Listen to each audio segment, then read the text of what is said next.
İranda əhalinin 10%-i narkotikdən istifadə edir. Günas TV saytının yazdığı məlumata görə bu haqda İran Səhiyyə Nazirinin keçmiş müavini Rıza Məlikzadə açıqlama veribdi.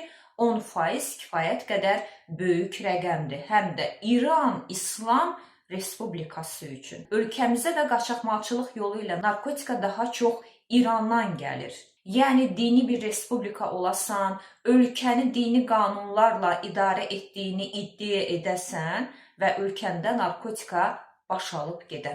Yəqin ki, İran aşiqləri indi də yazacaqlar ki, xeyr, o narkotika deyil, o şəkər tozudur. Ola bilər sizin gözünüzə şəkər tozu kimi görsənsin, amma sizə onu deyim ki, əvvəl-axır İran həqiqətləri ilə üzləşəcəksiniz və çox ciddi bir xəyal qırıqlığı yaşayacaqsınız. İndidən buna hazır olun. Çox qəribədir, deyilmi? İran İslam Respublikası və narkotika. Və qəribədir, deyilmi? Əgər İran cəmiyyəti həqiqətən dindardırlarsa, bu dindarlar necə narkotikadan istifadə edə bilirlər? Axı İslama görə narkotika haramdır. O zaman sadəcə adları mı dindardır? Əməlləri dindar deyil.